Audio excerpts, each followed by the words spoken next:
These days, when I scroll through my Instagram reels, I'm often bombarded with AI generated reels. An AI generated cat running after an AI generated dog, an AI generated Mahatma Gandhi rapping in cool outfit. The first instinct is to be slightly amused. The second instinct is to be scared about someday when all of this will be all there will be. AI reels, AI movies, AI friends, AI relationships, and so on.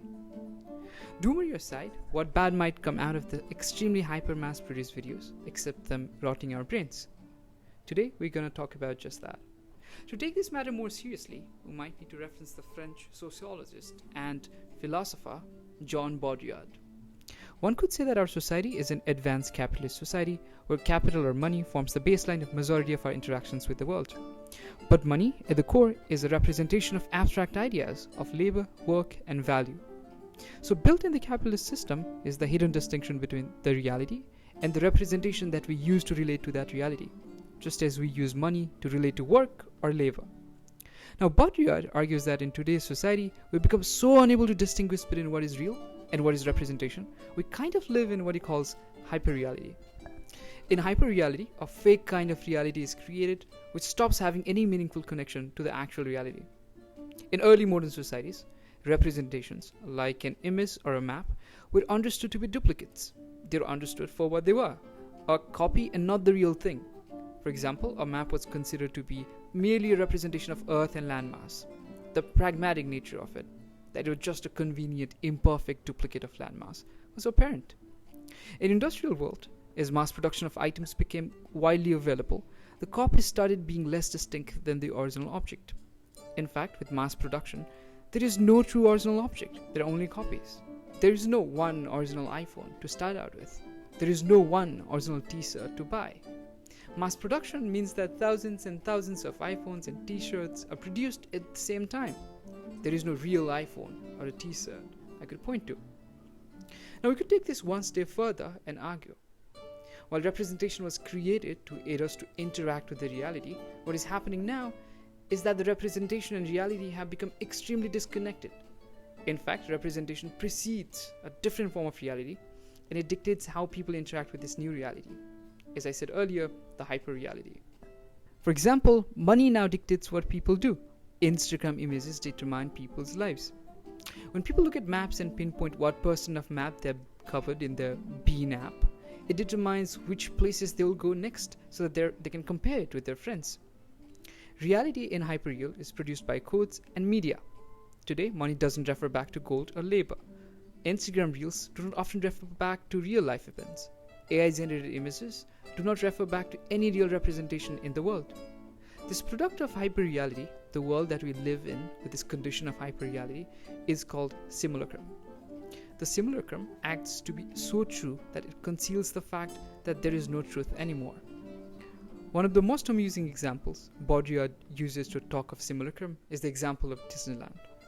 Now, Disneyland is the perfect place there could be, and it represents all the values that America represents: freedom, happiness, consumption, progress, without any contradictions and conflict. It is a state of caricatured utopia. Now, Baudrillard says that Disneyland is presented as imaginary in order to make us believe that the rest is real, when in fact all of Los Angeles and the America surrounding it are no longer real, but they are of the order of hyperreal and of simulation. Now, Disneyland, for Baudrillard, is meant to be an infantile world, to make everyone else believe that there are adults outside of Disneyland. But for Baudrillard, as I stated earlier, there are none. Now, coming back, how do I think all of this relates back to AI Slop? I think immensely. The age of reels before AI and the age of reels after AI is significantly different, at least in one major sense. When Instagram reels were made by real people, they were, on the surface, thought to be real in some sense.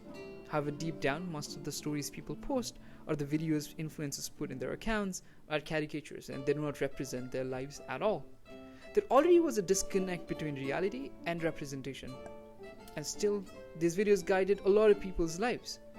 If we look at our social media's profile pictures, we realize that the picture is an extremely curated representation of us, clicked in an extremely good lighting, probably selected out of 20 other pictures. Perhaps we have added a filter or two as toppings, and if it is a post, we might have added some soulful music to set the right tone. Of course, this is fake through and through. Even if everything is fake, even in real life, some of us might think that everything is a performance.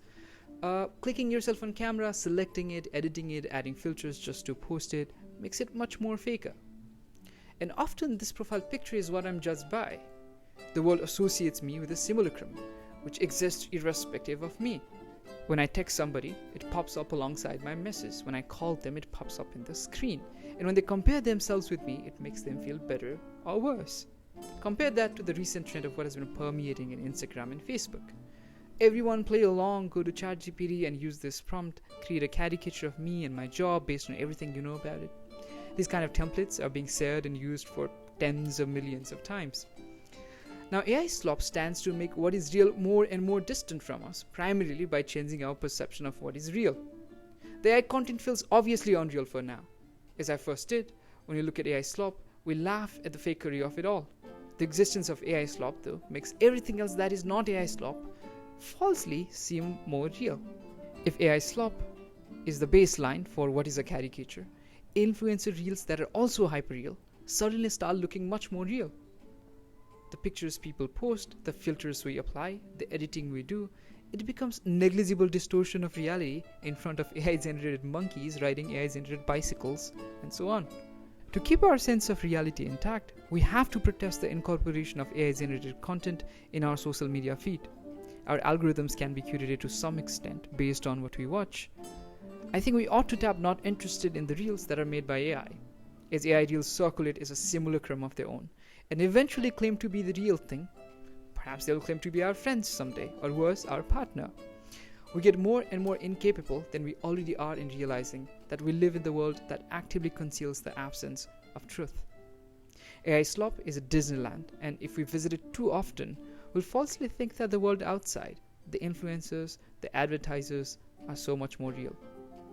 Or perhaps we are doomed and opting out is a for choice that exists to conceal the fact that we no longer have any meaningful choice in the outer world. Thanks for watching. Thanks for watching. Thank you for watching.